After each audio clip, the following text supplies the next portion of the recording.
for the record, a special Sunday episode.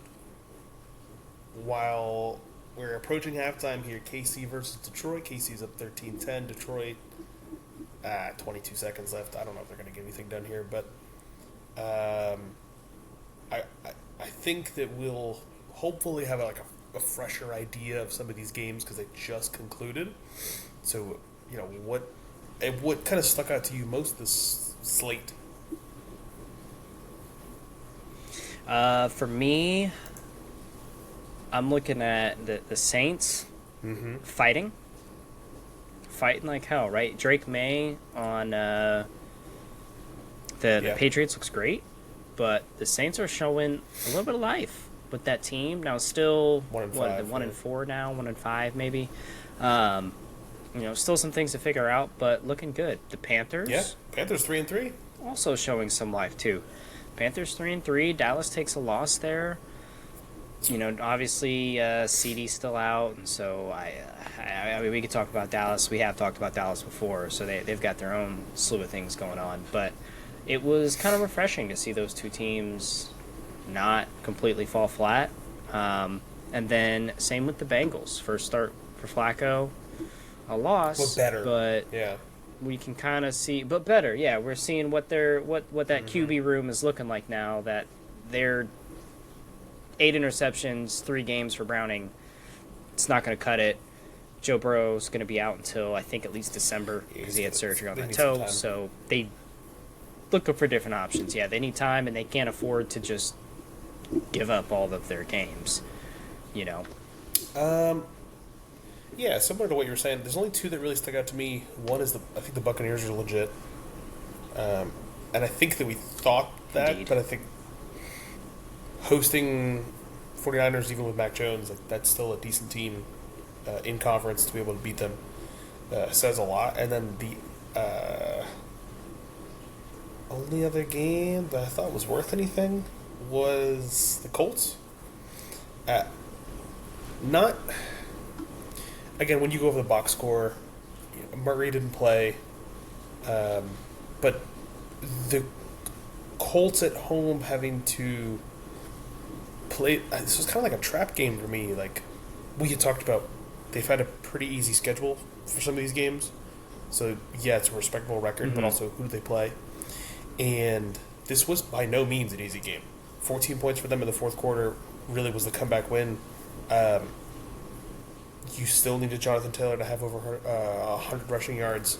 Daniel Jones still had a pretty clean game, but that was a scrappy one, and that kind of, I think, showed a little bit of character. To your point about the Saints, like maybe these Colts are legit. I think we knew that about the Buccaneers, but to be 5-1 at this point, there are not a lot of teams that are 5-1 that you're looking at sideways.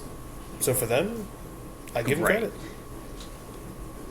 Yeah, and I think this was one of the first. It still came down to the fourth quarter, but it kind of felt like the Bucs had that one.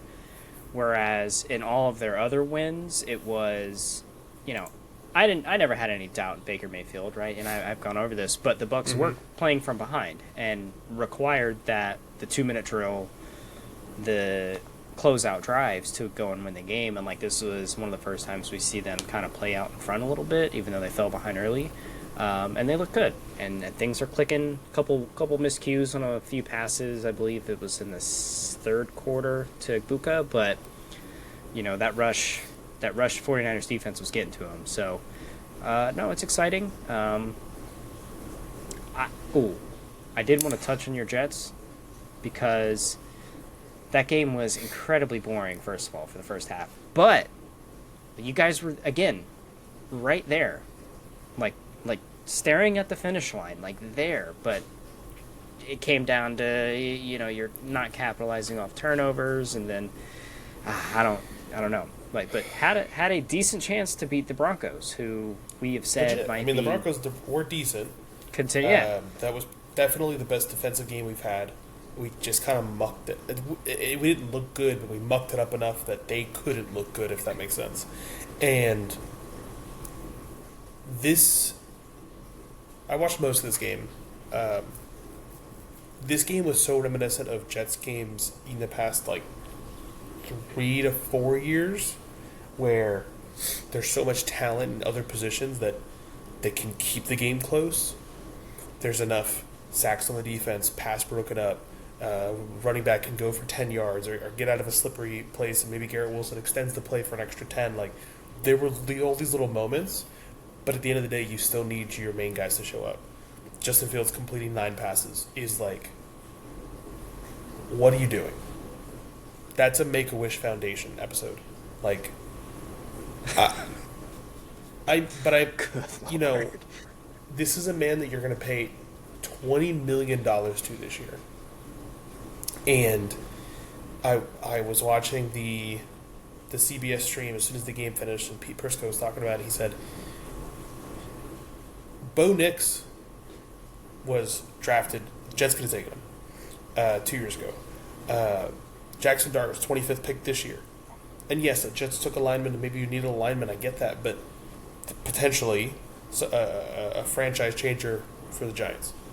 You want to look at the guys, all of the quarterbacks that were taken when we passed up on Rodgers because we thought Rodgers was winning the future, and you miss out on that entire quarterback class that could potentially set you up for the next 5 to 7 years. And instead, you're taking all these skill players, which is fantastic, but you don't have anybody, one, to get in the ball, and two, it's really just the decision making for me. I think that's what I've kind of settled on. Of course, Fields he seems like a good locker room guy. He seems like that his athleticism gets him out of a couple pickles, but like 9 sacks today is ridiculous. And people, like, there are Jets apologists that are, oh well, he's the only quarterback to not have thrown an interception. I'm like, that's fantastic because he's just not throwing the ball. Like, we're the most predictable offense. I gotta look at pass attempts now. I think he was 9 for 17.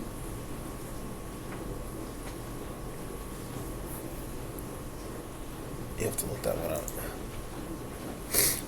I got the box score here. 9 for 17, 45 yards passing. Took 55 yards of sacks, so he was a net negative 10 for passing yards. Do you want to... Okay, so he's the only quarterback that hasn't thrown an interception. Let me go down. But, like, it's just misleading. Like, that sounds really nice. It does sound really nice. I'm looking at here. Mac Jones has thrown 1. Jalen Hurts has thrown 1. Spencer Rattler, Jordan Love, Baker, Mariota, Tyrod Taylor, who I guess he played for you guys for a couple He games. filled in for... Yeah. All right, out of pass attempts, where do you think Justin Fields ranks 1 to 32 in pass 32. attempts? No, he's Okay. 29. Close enough. He's ahead of Carson Wentz, who's a backup, Jay Daniels, who's just been hurt, Lamar Jackson, who's been hurt, Jackson Dart, who didn't start until 5. Game 4, 5, and then Brock Purdy, who's been hurt. So essentially, and to be fair, and dead I will last. say, Justin Fields did miss a game, so fair enough. Okay, Jake Browning has more pass attempts than him, He's just... and he's played in like 3.5 games. It boils down to, you talked a big game about the identity of this team is going to be, we're going to run, it's going to be smash mouth football, this is how we're going to do things. Very reminiscent of the Rex Ryan Jets. Again, 2 AFC Championship games. My dad and I were just talking about it this morning. Like, whether or not Mark Sanchez could pass was irrelevant because that was the identity of the team. You knew every other play was going to be a run, and you had DeBrickashaw Ferguson, you had a fantastic offensive line, you had guys who it didn't matter if you knew the play or not because they could execute it. And now you're trying to replicate that, but we don't have those guys. So you're missing an Elijah Vera Tucker who's out with a preseason injury for the year. Like, can you rely on some of the guys that we have in the line? Sure. Do we have a top 5 line in the league? Absolutely not. So this run first, in your face football style is fantastic, but teams now know it's coming. There is no surprise. play action doesn't mean anything because nobody thinks Justin Fields is going to throw the ball. And even the one or two play there, I saw today, there was one or two play actions where he had the entire defense bite, and he just like rips it, and it probably threw it 45 yards, and he missed the receiver by 10 yards. So next time that DB's probably like, I don't really care if he smokes me, I'm still going to be able to turn around and try to find the ball. Mm-hmm. And those are the plays. If you want to have that defense back off the line a little bit, yeah, you got to be able to connect. But this says a lot. Like, this is the other thing they were talking about. You're 0-6. So let's look at their schedule here. I know we were just talking about it. I will say 1, 2, 3, 4 of them have been by one score. So they're in these games, but they're not looking good. So Panthers at home next week, 1 o'clock. At the Bengals the week after. Host the Browns. At the Pats. At the Ravens, which by that point you'll have Lamar back. Host the Falcons. Host the Dolphins. At the Jaguars. At the Saints. Host the Patriots. At the Bills. Yeah, and it's the same point I made last week. On paper, we win some of those games. On paper. But the way that we have played, maybe 2 wins. Maybe. Like, it is so hard to find maybe them. Yeah, maybe the Panthers, But the Panthers look good right now. Saints. So Indeed. I would take that bet. I would say the Browns, because us and the Browns, same boat, really. And Saints, to your point, Saints don't look good. The Saints they're trying. They look better than we do. But man, I don't know. And now the conversation's starting to float. Like, and we said this too. Do you fire the coach? Do you look to bring in a different quarterback? Clearly, Fields is not the answer. He's not. Just cut your losses, trade him, cut him, whatever you got to do. Tyrod Taylor's not the answer either, but maybe you trade. I would take Dylan Gabriel. I would maybe take Shador. I don't know. Like, if at this point the season is lost anyways, then let's take one of the rookies that's sitting on the bench and see what's the worst that happens. I mean, it can't. It just like the Bengals. Like, Jake Browning wasn't doing it for us. We're in an unfortunate situation. It can't get worse. I mean, it could, but, like, by how much, really? So you go and get Flacco. Like, let's see here. There's people that can fill in the spot and do the same thing, and if not, give you a more dynamic approach to it. Yes. I think that's the answer. I think that you have to start looking at what can we do differently. Let's look at these stats here. I want to look at QBs who are available. Okay, so let's see. Guys that were drafted last year. So Saints, Tyler Shuck, 2nd round pick. He hasn't played yet. Jalen Milroe, backup for the Seahawks. Will Howard, Steelers. Riley Leonard for the Colts. Quinn Ewers is on the Dolphins. You want to go back one more year? Joe Milton. I mean, you've got... not that I want to trade for homeboy that was on the Vikings and then the Falcons. And I'm totally blanking on his name. Yeah, Kirk Cousins. Cousins? That, to me, that's just kicking tires down the road. I don't want that, but... I don't know, man. Give it a try.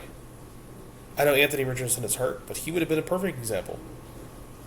Give Will Levis a try. Give somebody something where I at least feel like we're trying, because this experiment's over, and it's just frustrating. So, yeah, I was wrong. Should have bet the under with you guys.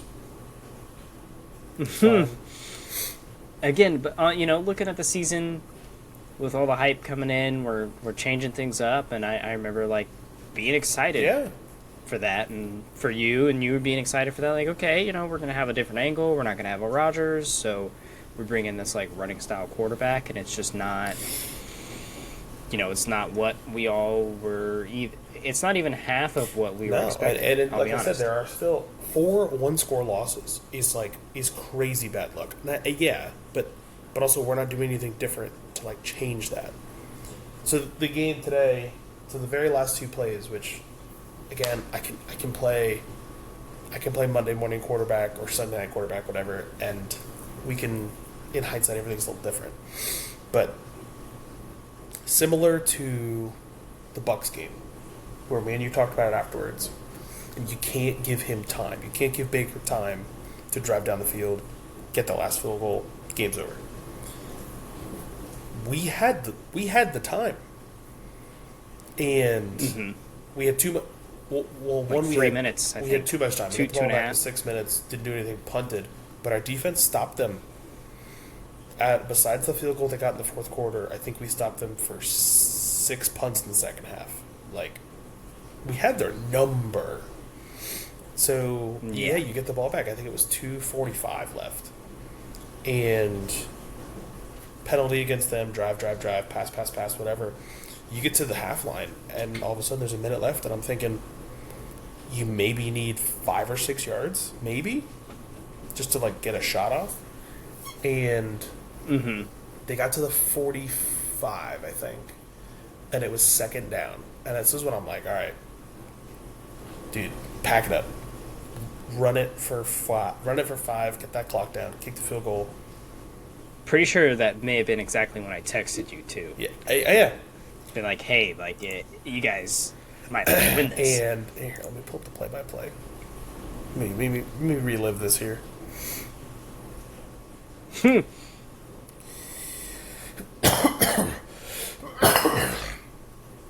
Okay.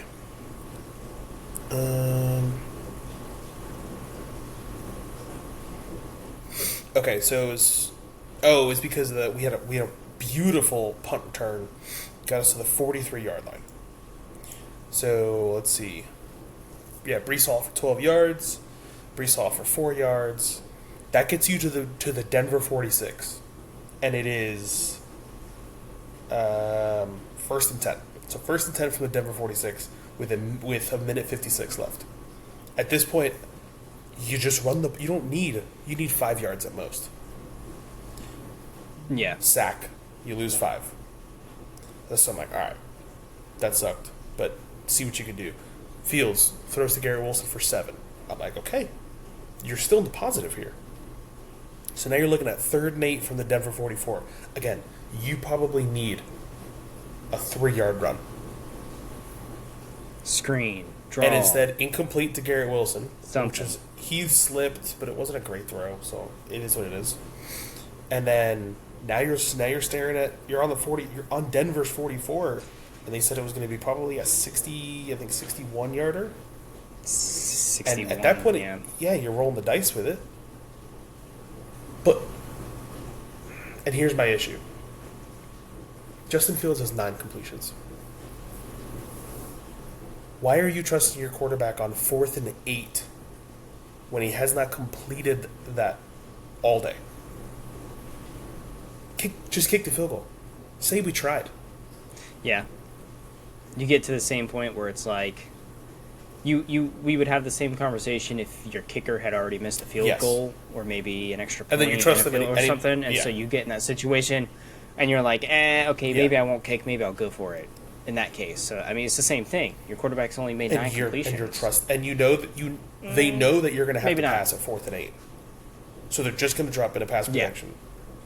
And you think he's just going to magically turn around on the most important play of the game and pick up 9 yards on a pass?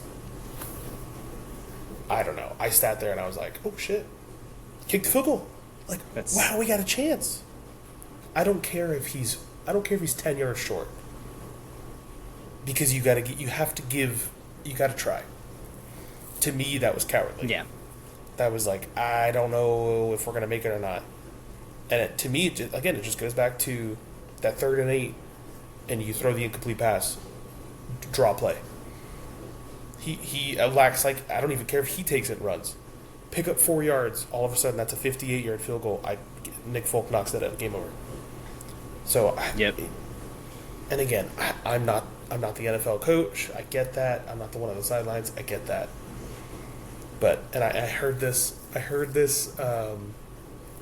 It might have been from the Mets podcast after they lost, and they were back and forth, this and that, comparing the season, and one of the guys goes, "I really feel like sports teams need like a plugged in fan who's up in like where the coordinator's sitting right up in the box seats, and when they come to some of these decisions like this, instead of just asking the coordinators who are all so locked in on the game, maybe they just ask the fan, what do you think?" Phone a fan. You want to use that option? The average fan would have said, just kick the field goal. But sometimes they're so wrapped up in their heads or probabilities and stuff like that they don't even think about it. And everybody would have just been like, meh. Yeah. If he misses the field goal, he misses the field goal. Like, you tried. What are we going to lose? Right. Honestly. Like, are we gonna lose again? Like, and it's those little plays that are so demoralizing for me because they don't know what they're doing. That sucks. I needed Hollywood Brown to not score.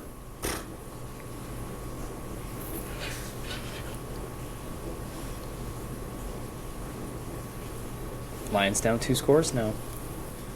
It's third quarter, though. I got time. So anyways, that's my... I spent way too much time talking about the Jets, but... Your Jets talk? Jets talk for the sesh. Yeah, that was bad.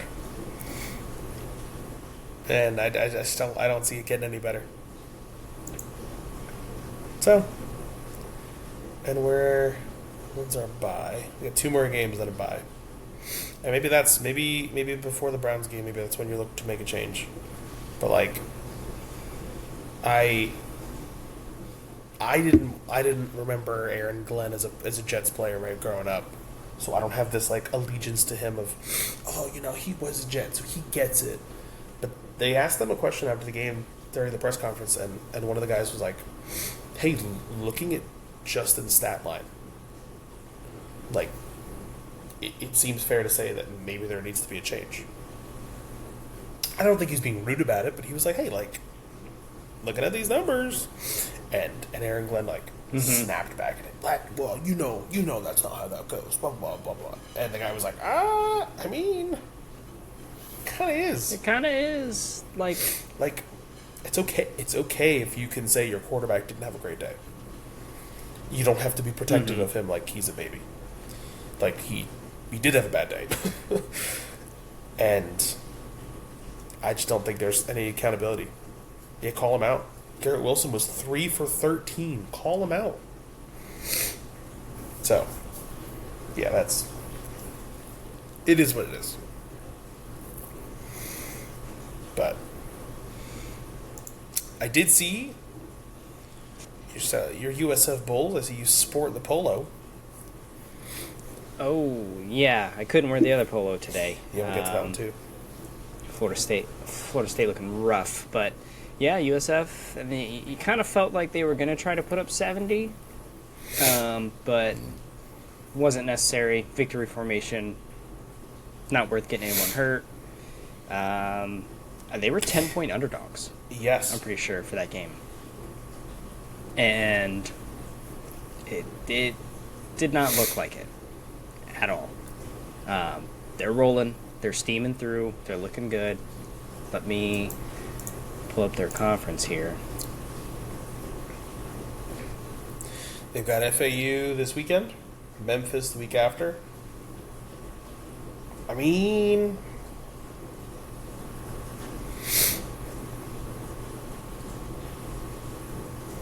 yeah, really just that Miami game is really blemish right now.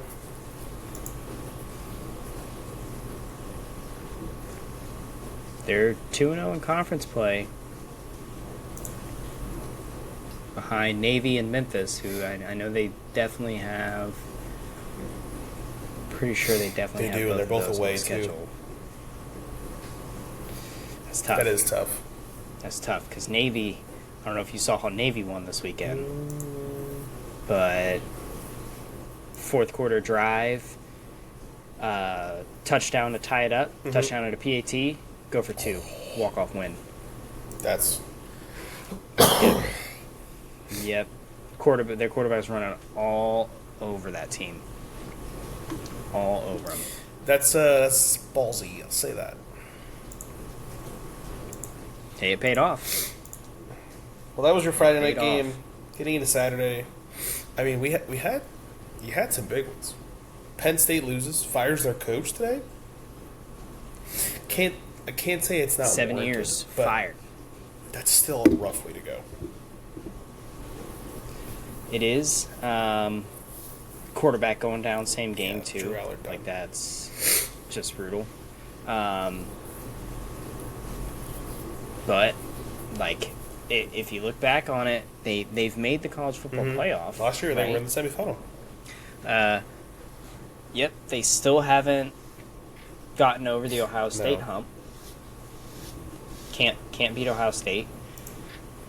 Can't beat Oregon. So I mean, what do you do? Your team's performing at a high level. Yeah, and that's going to be bloodbath.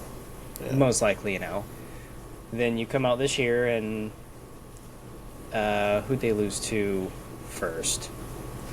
Crap. Well, I know they lost to Oregon. They lost to somebody else too. And then turn around and lose to 0-4 UCLA. Like, something's got to change. And then they lost yesterday. They're 3-3 now. No, that's tough.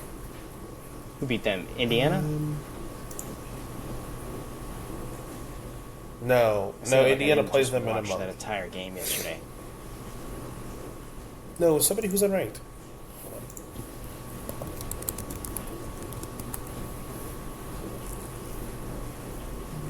They lost to...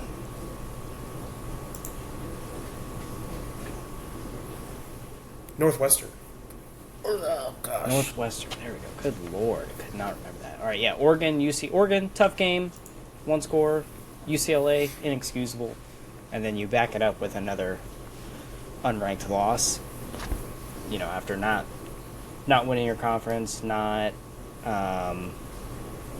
winning a natty, quite honestly. You're right there. They just got to take steps to try to get over that hump. And I think, it's about time. The other one, Indiana.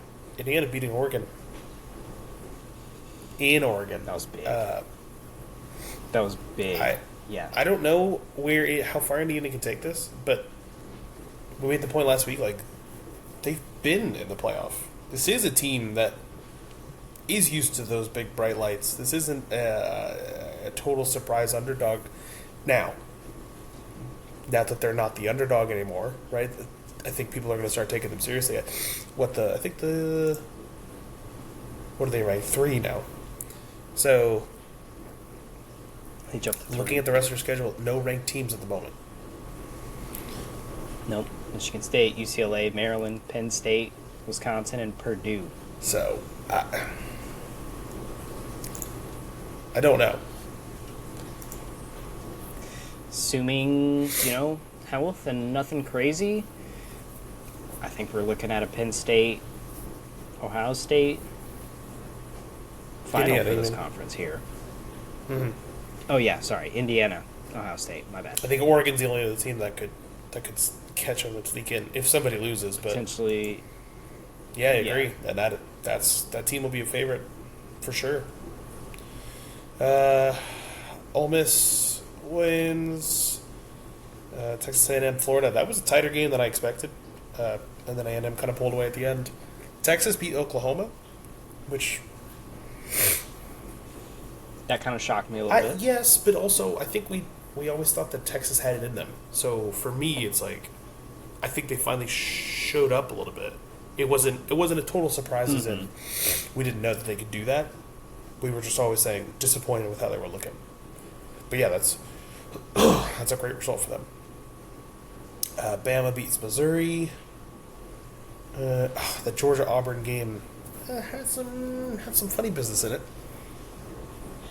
It did. Questionable Officiating. whatever that Yeah. timeout call, whatever that was a little questionable, but whatever. It happened. Got to live with the result. Georgia Tech rolls. Still undefeated. USC beat Michigan. Yeah, and all of a sudden now Michigan's not looking No, like a 4-2. contender. That's tough. And SC is 5-1, but not great. Notre Dame, fantastic win. BYU still undefeated. And then your boys, your Knowles. That's tough. 0-3 in the ACC. It is, and I saw, who was it? McFadden was doing the doom scroll, and he was going on a rant, and he was saying if your offense scores 31 points, Yeah. you need to win the football game. And in previous weeks, like we had a lot of turnovers versus Virginia. We had some issues defense with Miami. And now we're giving up 34 points to a true freshman quarterback. That is tough. Something might have to change there too. I've been seeing or hearing whispers and seeing scribbles in the etch and stone of potentially firing Norvell. I mean, if Trying you're to trying get him out if you there? think that there's enough talent there that a shakeup is good, but I mean, the talent is there. Like, our line's good. We've got an excellent quarterback. If you ask me, like, Castellanos Yeah, he looks good. Plays, He looks good. extending plays and making plays. He's like one of those. He's going down and throws it, and you're like, "What are you doing? That's going to be intercepted." No, it's a touchdown. And you're like, "Oh, okay, this kid's just he's balling. kind Yeah. of go a little bit." Yeah, he's just balling, and it sucks to put up 30 points in a game and lose, but you can hope they figure it out. Definitely out of any ACC contention now, 0-3 in the ACC, but fight for a bowl game, and I'll stick to what I said last time. Just Yeah. beat Florida, right? Obviously, you gotta play the next game and win the next game, but I think if you beat Florida, you can salvage something from the season. But we'll see, because I think the new addition with Malzahn, throwing him in and the type of offense he's running, the type of athletes we have, it's working great. But got to play for 4 quarters. Got to come up with crucial stops when we need it. Let's fast forward to next week. The pick'em isn't ready yet, so I'm gonna tag in for you this week, and Okay. Bet, and we'll 'cause see. Yeah, I need a bye week. That's all it is. Yeah, I need a bye week. It's like your health bar has got a little depleted, so I'll give you the week off so you can rest up. But just looking ahead of the games, we've got some good Friday night games. Louisville's at Miami, Nebraska's at Minnesota. Here's your other good ones though. Number 10 LSU at number 17 Vandy. Ohio State's at Wisconsin. Michigan State at Indiana. Ole Miss Georgia is probably going to be the best game of your weekend. I will Georgia say so, minus yeah. 6.5. I don't know. I really like Ole Miss. I think Ole Miss I looks would be really and, good and right again now. the pick'em isn't ready yet, so I'll do that probably Wednesday. But if assuming that's on there, I would be picking Ole Miss plus 6.5. There. That doesn't feel like a Georgia by a touchdown game. Plus knowing just the ins and outs of that rivalry, and I think that's good. That'll be a closer game. Tennessee at Alabama. That's another big one, but Alabama minus 9.5. Same thing. I mean, it's believable. Alabama's been It's a true. well-oiled machine And at home, since too. that week 1. But I think that's a do you trust Tennessee? What was the Tennessee Georgia? That was a 3-point loss.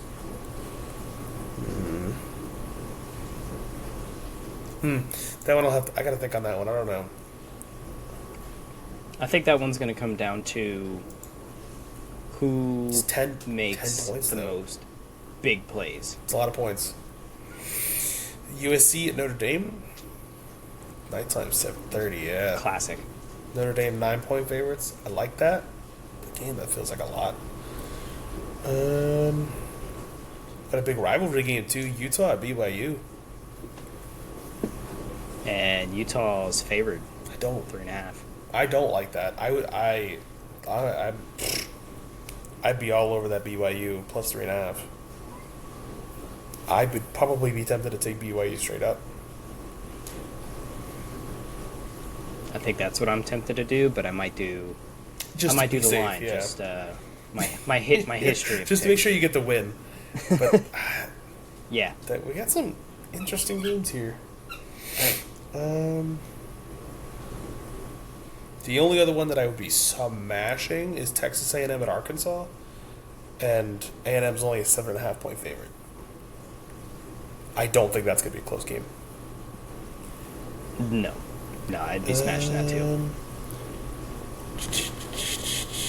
Georgia Tech being an underdog at Duke.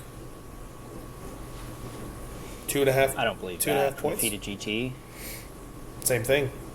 Give me that one straight up. Give me Georgia Tech straight up there.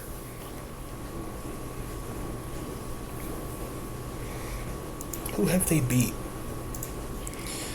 Colorado, Clemson, Virginia Tech, Wake Forest, Temple.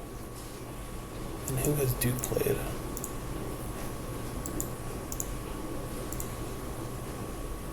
Lost to Illinois, lost to Tulane, beat Syracuse, beat Cal.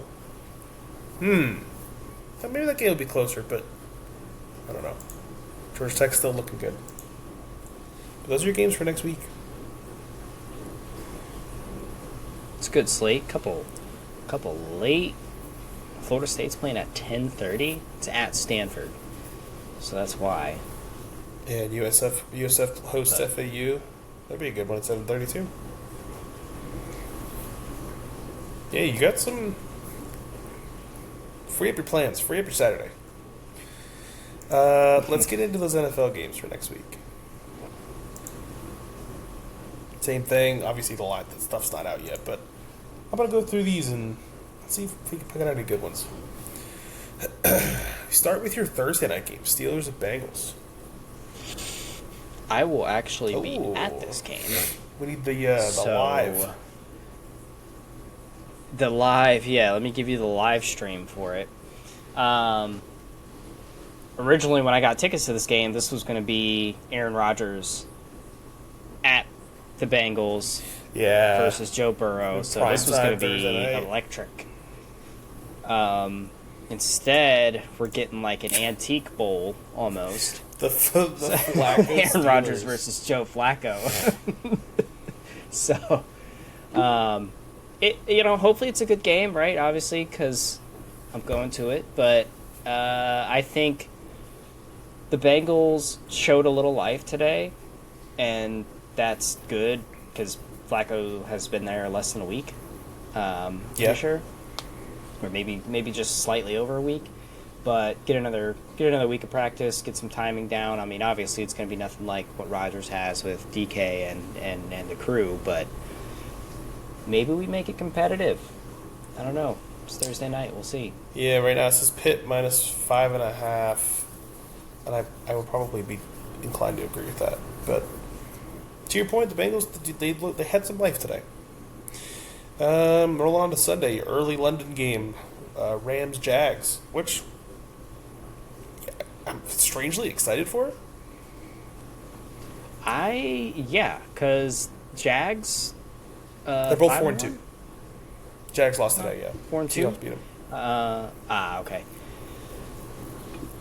But they just beat the Chiefs last week. Like, they've got it. There's It's something just, there. Do they Yeah. bring it? Yeah, they've got it. Do they bring it? We have some stinkers in the 1 o'clock window. Good Lord. I'm looking at Panthers this. at the Jets. Jets are favored by 1.5.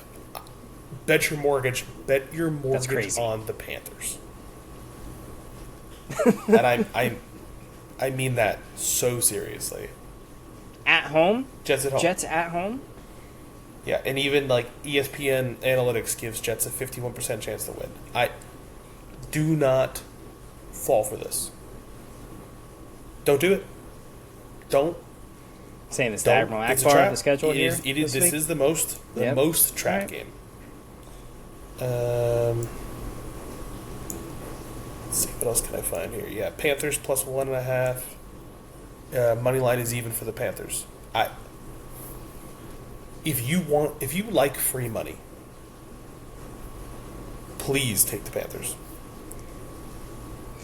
Would you prefer a tie or a loss in this game? At this point, I want number 1 draft pick. Lose it all. I have no allegiance to the rest of the season. And that pains me to say so, but I'm serious. Give me whoever the favorite for the Heisman is going to end up being in these next couple of weeks of college, and we're going to be like, oh, this is the guy. Just take him. No questions asked. Just take the guy. If it's doesn't matter what else care. is going on. If it's Mendoza from Indiana, if it's who's the other card? The guy from Oregon. There's another guy that's having a great season too. Take him. And just say, hey, we tried. And if it doesn't work out, we tried. I don't want this, the back and forth process of, well, we've been watching the court. No. Take whoever the number 1 is, because we're going to have the number 1 pick. Or do what Chicago did, which would also be fine. Trade back to 3, load up on another first-round draft pick. Right, do that. Start playing some of those games, which I would not be mad with. But you still need a top 5 to be able to take a QB. That's a stinker. Saints at the Bears. Bears, sneaky chance to go to pick up another win here, because they are 5.5-point favorites. Dolphins at the Browns. I mean, you want to talk about trash football. And I can say that because that is my team, but that is not something that should be televised. Oh, I did see, I wish I could give credit to who it was, but somebody was posting memes about the Jets, and it had the last 3 times that the Jets play the Broncos, and it had all the box scores, and it said, hey, next time the Jets, and it was 11-13, 10-6, 14-10, whatever the 3 scores were. And it said, hey, next time the Jets play the Broncos, it's going to be a 3:30 a.m. game on the Weather Channel. Yikes, but Yikes. Seriously. But, yeah, no. I feel bad for everyone at, where'd they play that? Tottenham Stadium today? Hey, the fans, I mean, Yeah. yes, low scoring, but you got a game that was interesting until the last minute. So, would you rather have that or a blowout? If you, again, not if you're a Jets fan. I'm saying if you're the international, you just want to, yeah. Right. Yeah. Watch football. You want a close game. Pats and the Titans should be a piece of cake. This is sneaky here. Raiders at the Chiefs.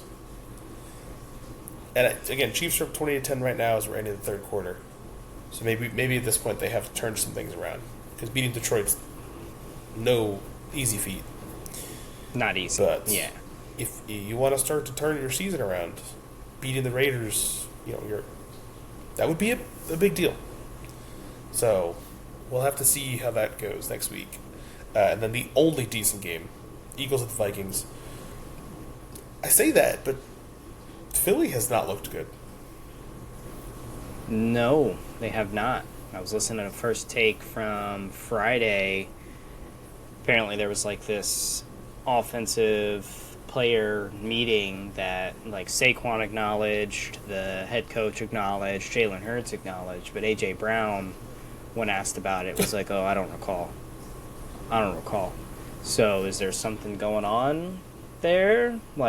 Is somebody not happy? Is multiple people not happy? Or are multiple people not happy? Who knows? But they definitely don't look like the same dominating Eagles that we saw. I wonder, and again, this is just speculation, of course, but I wonder if winning a title like it can take that edge away a little bit because you've reached the mountaintop. Like, you almost have... Like, Saquon does not look like the Saquon of years past. Jalen Hurts almost looks like he's taken his foot off the gas pedal. It almost looks like the Eagles in general are like, meh, like, we did it. And it kind of reminds me of, like, when the Warriors won, and that regular season, they kind of were like, eh. Again, 82 games versus... I get it's different. Because basketball, you could take your foot off the pedal, and they were still winning. But you just almost look disinterested. Because those games, to me, like, it doesn't really matter. Like, LeBron on a Tuesday in December, he's not going to care. Because he's saving his body and his mind and whatever to gear himself up. Now, he's still going to show up and play. And it just seems like they're like, yeah, well, we're 4-2 and we haven't really come out of first gear. And to be fair, like, yeah, let's look at... Beat the Cowboys week 1. I mean, they were 4-0 against Cowboys, Chiefs, Rams, Bucks. Those are great games. The Broncos game, I feel like, got away from a little bit, and then to have Cam Scatterboo run over them on Thursday should have been a bit of a wake-up call. Because now you're going to go at the Vikings. You're going to play the Giants again. Which, now all of a sudden, that's turned into an interesting game. And then you have to go at Green Bay, host the Lions, at the Cowboys, play the Bears, at the Chargers to get into December. To then play Raiders, Commanders, Bills, Commanders. Like, if they don't, let's say they beat the Vikings, fine. Let's put them at 5-3. Let's say you even beat the Giants, you go 6-3. There's a chance there that they drop 3 or 4 in a row. If they're going to continue to play how they're playing now. Exactly. Yeah. I get it. I see why they're a little bit. Hey, we're 4-2, but we need an all-players meeting. Into their 4 o'clock games. Giants at the Broncos. Kind of sneaky turned into a good one. Yeah, I mean, Denver looked vulnerable today. Giants not looking vulnerable when you've got Mack Truck Muscle Hamster running people over. The Beebs after Friday were just so funny. Because he's a human protein shake, and he wants to run people over. And I want that running back. Like, that's somebody, like, you're fired up watching him. Because you're like, oh my gosh, the testosterone and the energy, like, I'd kill for you.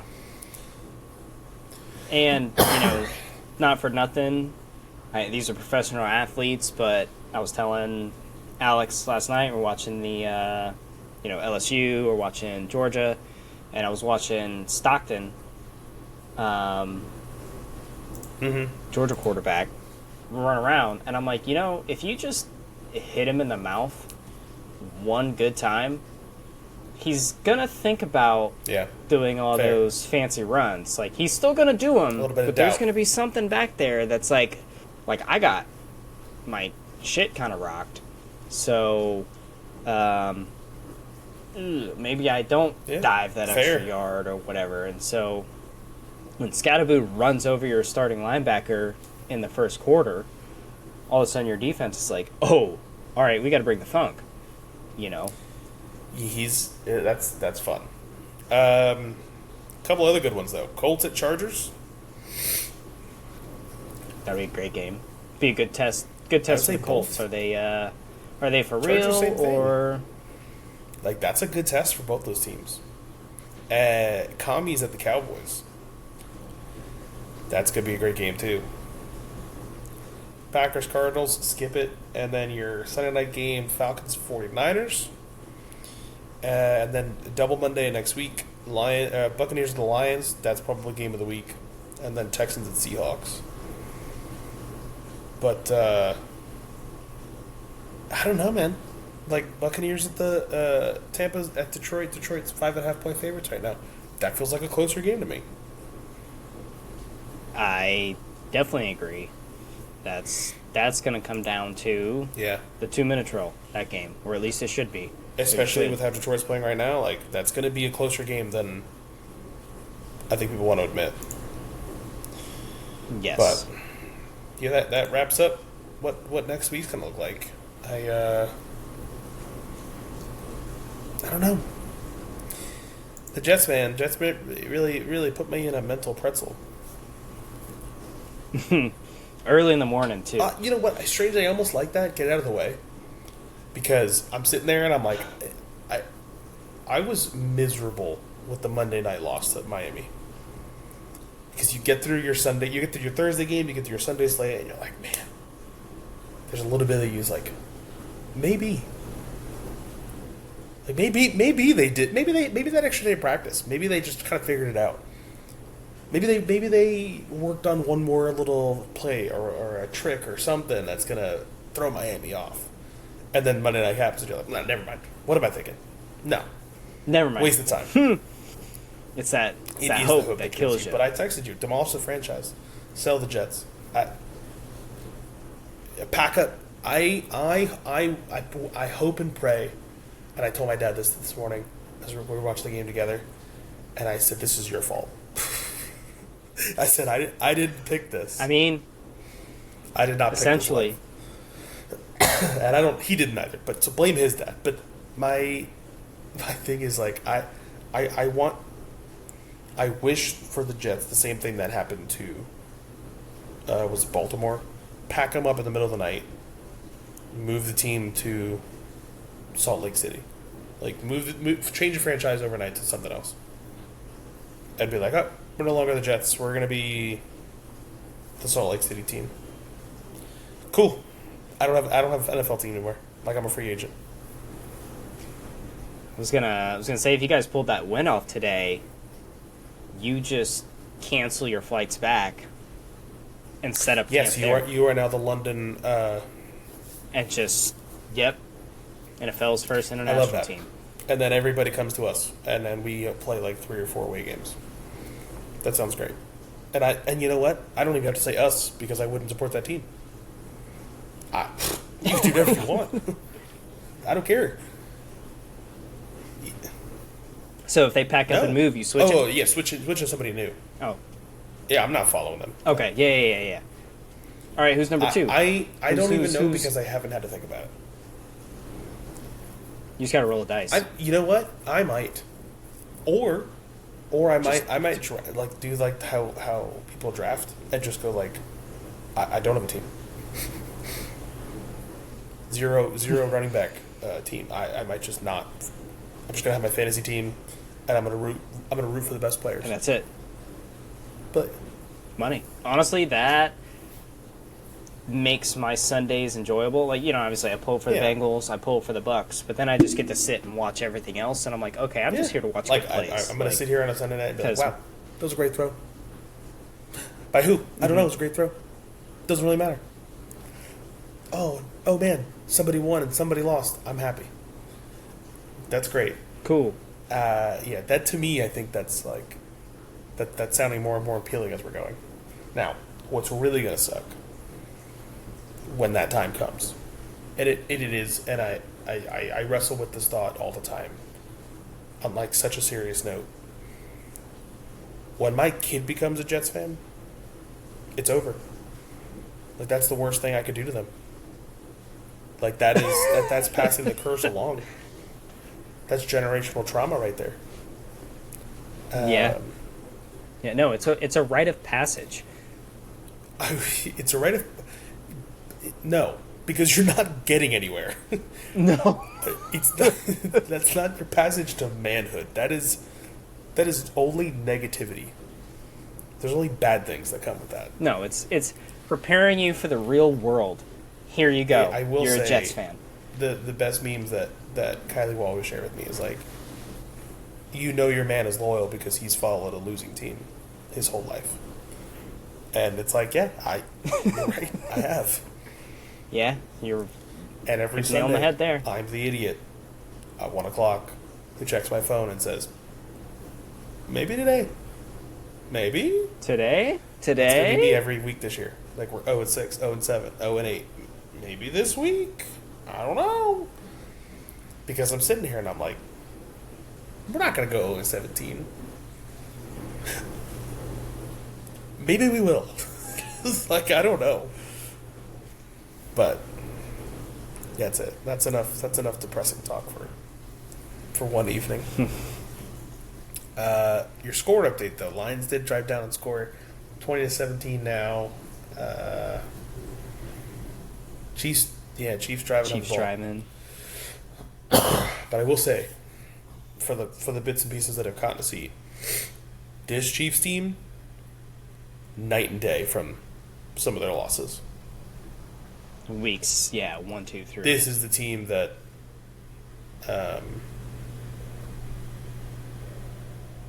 instilled fear, right, for years, and looked like the team that could make it to the Super Bowl. But to play against a decent 4-1 Detroit team, who Detroit's not having a bad night, but they're not looking themselves either. And KC's just doing it. What are they on the 21 right now? Yeah, I think I saw second half they had like a fumble and then held them to 2, maybe 3 punts. Held Detroit to 2, maybe 3 punts. But I mean, Detroit's defense kind of doing the same here. Yeah, but now they're within field goal range. You can kick it, make it 6. Just about 11 minutes left, so you know that Detroit will get the ball back. But I don't know, man. I will say we didn't spend any time on it, but genuinely feel bad for the Ravens. That's just a tough. Like, there's nothing you could do. No, I mean, do they have? Yeah, a Huntley played today. Going to 3, and like Derrick Henry still ran for 120, but I think it's funny because I think actually the Bengals were in the same boat. You both lose your MVP, All-Pro level quarterback, and you have pieces around them, and both of them are just, struggling, and that sucks because you essentially lose a season. Right? Bengals are 2-4. Something like that. Let's see. Yeah, 2-4. So Bengals 2-4, Ravens 1-5, and they did just announce for the Ravens that Lamar will be back after week 8. So 2 more games to get through for them. Then they have a bye. So they host the Bears, then they away at the Dolphins. But by the time he gets back, you got 9 games left. Is it possible? I mean, the Bengals did it last year. Yeah, the Bengals did it last year. They won like 8 in a row or something, 9 in a row. I don't think they ended up getting the wild card spot because of some other stuff going on. But we're looking good there. It's possible, but to win 9, it's 9 in a row. So yeah, could Lamar do it? Sure, if there's one guy on the planet, but also how healthy is that hamstring going to be? Yes, if they're sitting him out so he's 100% and then he comes back week 9, sure, okay. There's a little bit. I'll buy that story, but that's one that they're gonna have to keep an eye on. Anything else you got, Belle? No, I will come next time with the trivia question because it has not. Trivia's Tuesday. It's only been a few days since we recorded, so I will bring one. Maybe I'll try to bring 2 to make up. This was our quick hit Sunday, and we'll we'll see how much Jets time makes it on next week. I talk way too much about them today. And I feel bad now. But yeah, always a pleasure. No pleasure, man. You guys know the deal. Hit us up, YouTube, Spotify. Hit that subscribe. Hit that bell. 4TR Sports, and hit us in the comments too. Let's give Nick some hope for his Jets. All right, let's pump up the Jets, and I'm sorry, it's okay. No, you guys are looking bleak. You guys are looking bleak. I'm sorry, give me other bleak things. That's fine. Just take my mind off of it. Tell me why There we go. tell me why your team's having a worse season. How about that? And let's see if we can all bring down this positivity. We don't need this, Yes. but yeah, I'm gonna do everything I can to skip that game next week. Maybe I'll just mute it on my phone. Maybe I'll make sure that when we get on the pod, that'll be the first time I talk about the Jets, and I won't even have it look at the score. There we go. Like I don't even know how'd they do. I don't know. A surprise session. I'll give you the spark notes Like, on yeah, it. you know, it was good. I'm glad you skipped it. You didn't want to. Four Yeah. turnovers. It didn't even. Wasn't worth it. So, yeah, but as Terrell said, you know, the whole deal. We'll enjoy your week. We'll be back. See you, buddy. Later.